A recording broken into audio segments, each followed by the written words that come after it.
आज हम देखने वाले हैं कंस्ट्रेंट्स क्या होते हैं। कंस्ट्रेंट्स इन RDBMS। जब हम डेटाबेस का इंट्रोडक्टरी पार्ट कर रहे थे तो वहाँ पे भी कंस्ट्रेंट्स का नाम काफ़ी बार आया था। तो आज हम वही देखेंगे कंस्ट्रेंट्स क्या होते हैं, कौन कौन से कंस्ट्रेंट्स होते हैं विद एग्जांपल। तो अब देखो, कंस्ट्रेंट को आप सिंपल ये समझिए कि कंस्ट्रेंट्स का मतलब है कंडीशंस। कंस्ट्रेंट्स को आप क्या समझिए, कंडीशंस है। क्या होती है? Conditions which must hold for data present in database. मतलब हम हमारे डेटाबेस में कुछ कंडीशंस दे देते हैं कि जो और वो कंडीशंस हर डेटा को के ऊपर अप्लीकेबल होती है। समझ आई इतनी बात? कंस्ट्रेंट्स मतलब कंडीशंस जो कि हम अपने डेटाबेस में देते हैं और हर डेटा के ऊपर वो कंडीशंस क्या होती है? अप्लीकेबल होती है।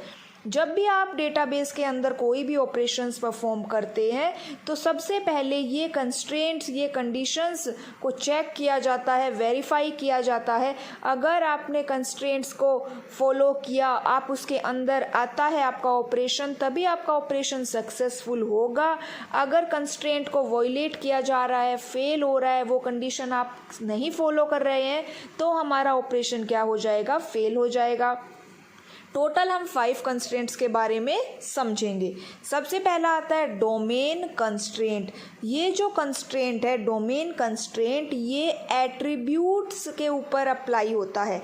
किसके ऊपर अप्लाई होता है ये कंस्ट्रेंट? एट्रीब्यूट्स के ऊपर अप्लाई होता है।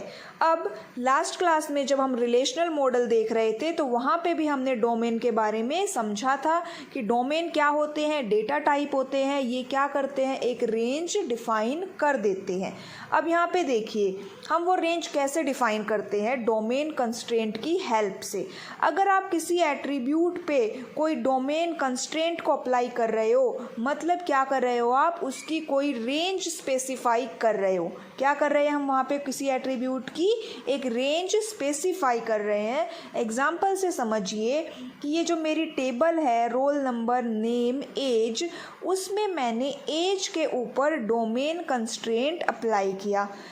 और क्या अप्लाई किया कि एज क्या होनी चाहिए? Greater than 0। मतलब ये क्या हो गई? एक तरह से डोमेन हमने उसका स्पेसिफाई कर दिया कि इससे बाहर नहीं होना चाहिए कुछ भी। तो अब अगर मैं यहाँ पे -3 की एंट्री करूँगी तो ये अलाउड नहीं होगा, क्योंकि ये डोमेन कंस्ट्रेंट की कंडीशन को क्या कर रहा है? वॉयलेट कर रहा है। इतना हमें समझ में आया। अगर मैं नेम के ऊपर कंस्ट्रेंट अप्लाई करूं कि उसके अंदर सिर्फ कैरेक्टर ही एंटर होने चाहिए, और अगर आप एंट्री करो 1 2 3 की तो वो भी एंटर नहीं होगा। रोल नंबर पे अगर हम एंट्री करें कि रोल नंबर ग्रेटर देन 0 होना चाहिए तो आप माइनस अलाउ नहीं करेगा वो। अब सेकंड कंस्ट्रेंट की बात करते हैं, की इंटीग्रिटी कंस्ट्रेंट। की इंटीग्रिटी कंस्ट्रेंट प्राइमरी की या प्राइमरी की नहीं है, आप कोई और की बना रहे हो तो उसके ऊपर ये अप्लीकेबल होता है। ठीक है।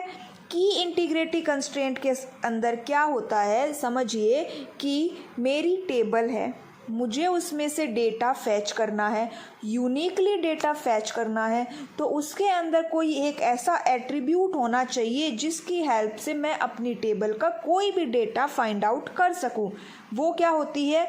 उस टेबल की वो क्या होती है? कीज़ होती है। जैसे इस टेबल के अंदर वो प्राइमरी की मैंने बनाया है रोल नंबर को।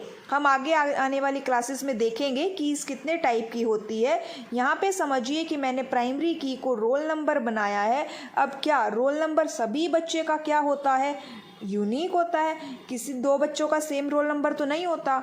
दूसरी बात, ऐसा भी कोई बच्चा नहीं होगा स्टूडेंट जिसका रोल नंबर ही ना हो, मतलब कि नल हो, ऐसा कोई स्टूडेंट नहीं होगा।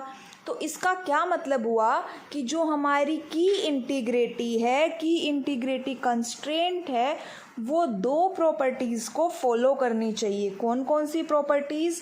पहली कि वो जो टपल जिसको हम की बना रहे हैं वो यूनिक होना चाहिए, और सेकंड वो नल नहीं हो सकता। थर्ड बात करते हैं टपल यूनिकनेस कंस्ट्रेंट की। काफ़ी इजी सा कंस्ट्रेंट है, समझिए। टपल मतलब क्या? रो। तो सिंपल सी बात है कि कोई भी दो रो या कोई भी दो टपल सेम नहीं हो सकते, डुप्लीकेट नहीं हो सकते। जैसे इस टेबल में दिखाई दे रहा है कि आपको फर्स्ट और थर्ड रो क्या है, सेम है, तो ये क्या हो रहा है, यहाँ पे टपल यूनिकनेस के कंस्ट्रेंट का वॉयलेशन हो रहा है। फोर्थ आता है एंटिटी इंटीग्रिटी कंस्ट्रेंट। अब एंटिटी इंटीग्रिटी कंस्ट्रेंट, पहली बात तो ये समझिएगा, ये जो कंस्ट्रेंट है ना, ये ऑटोमेटिकली की इंटीग्रिटी फॉलो करता है। कैसे? क्योंकि की इंटीग्रिटी के अंदर हम कीज़ बनाते हैं, प्राइमरी की बनाते हैं। उसी तरह एंटिटी इंटीग्रिटी कंस्ट्रेंट कहता है कि जो हम प्राइमरी की बना रहे हैं ना, उस प्राइमरी की में के एट्रीब्यूट की जो वैल्यू है वो नल नहीं होनी चाहिए। एंटिटी इंटीग्रिटी कंस्ट्रेंट क्या कहता है कि जो हमारा प्राइमरी की वाला एट्रीब्यूट है उसकी वैल्यू क्या नहीं होनी चाहिए, नल नहीं होनी चाहिए। अब जब हम की इंटीग्रिटी देख रहे थे तो वहाँ पे भी तो ये दो प्रॉपर्टी थी कि वो यूनिक होना चाहिए और नल नहीं होना चाहिए। तो यहाँ पे हमने रोल नंबर को प्राइमरी की बना दिया और फिर हम क्या कर रहे हैं, उसके अंदर नल वैल्यू भी एंटर करवा रहे हैं। तो ये क्या हो गया, यहाँ पे एंटिटी इंटीग्रिटी कंस्ट्रेंट का वॉयलेशन हो गया। इतना हमें समझ आ गया। हमने 4 कंस्ट्रेंट अभी तक देखे हैं, डोमेन कंस्ट्रेंट, की integrity constraint, tuple uniqueness constraint और एंटिटी इंटीग्रिटी कंस्ट्रेंट। नेक्स्ट आता है सबसे इम्पोर्टेंट कंस्ट्रेंट है रेफरेंशियल इंटीग्रिटी कंस्ट्रेंट।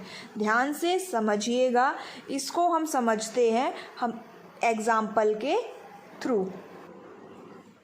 अब देखिए, जो रेफरेंशियल इंटीग्रिटी कंस्ट्रेंट है, इसमें हम 2 टेबल को लेके चलते हैं। कितनी टेबल को लेके चल रहे हैं? यहाँ पे 2। यहाँ पे जैसे 2 टेबल आपको दिखाई दे रही है, एक के अंदर 3 एट्रीब्यूट है, रोल नंबर जिसकी प्राइमरी की है, नेम और सेक्शन। सेकंड टेबल है सेक्शन और ब्रांच, जिसमें सेक्शन को यहाँ पे मैंने प्राइमरी की बनाया है। 1 और 2 यहाँ पे कितनी टेबल है? 2। अगर आप यहाँ पे ध्यान से देखोगे तो जो सेक्शन एट्रीब्यूट है ना, वो सेम कॉपी किया गया है, रेफरेंस लिया गया है, कहाँ से? फर्स्ट टेबल से। तो इस जो टेबल के अंदर ये जो रेफरेंशियल कंस्ट्रेंट है, इसके अंदर क्या होता है, 2 टेबल्स होती हैं। एक होती है जो रेफरेंस जहाँ से हम ले रहे हैं और एक जो रेफरेंस दे रहा है, एक रेफरेंसिंग टेबल और एक क्या होती है, रेफरेंस्ड टेबल। सॉरी, इसमें दूसरी बात क्या समझिएगा, एक टेबल का एट्रीब्यूट किसी दूसरी टेबल की क्या बन जाती है, प्राइमरी की। तो जो प्राइमरी की जिस टेबल की बनी है वो फॉरेन टेबल कहलाती है, और जहाँ से हमने वो एट्रीब्यूट उठाया है वो क्या कहलाता है, मास्टर टेबल। मास्टर टेबल को हम रेफरेंस्ड टेबल भी बोलते हैं, और जो फॉरेन टेबल है उसको हम रेफरेंसिंग टेबल बोलते हैं। समझ गए इतनी बात कि क्या हमने समझा, एक एट्रीब्यूट दूसरी टेबल का क्या बन गया, प्राइमरी की बन गया। फर्स्ट वाली टेबल को क्या बोलेंगे हम, मास्टर टेबल, और सेकंड वाली को क्या बोलेंगे हम, फॉरेन टेबल। फॉरेन टेबल को ही हम रेफरेंसिंग टेबल बोलेंगे, और जो मास्टर टेबल है उसको हम रेफरेंस्ड टेबल कहेंगे। अब इसकी एक बार थ्योरी देख लेते हैं कि इसमें क्या कहते हैं। तो ध्यान से देखिएगा, when primary key of any relation has been referenced by the foreign key of some relation, then every value of that foreign key must be available in the relation to which primary key belongs to, otherwise it must be null। Simple शब्दों में ये कहना चाह रहा है कि हम जिस एट्रीब्यूट को उठा के दूसरी टेबल की प्राइमरी की बना रहे हैं ना, वो प्राइमरी की जिसको जो फॉरेन की बन जाती है वो सारे एट्रीब्यूट कंटेन करे, या तो सारे एट्रीब्यूट कंटेन करे या फिर वो वहाँ पे नल लिखे, कम नहीं कर सकते। ठीक है। सेकंड बात क्या कहता है यहाँ पे कि जो फॉरेन की है उसके अंदर वो वैल्यूज़ अलाउड नहीं है जो आपकी मास्टर टेबल में नहीं है।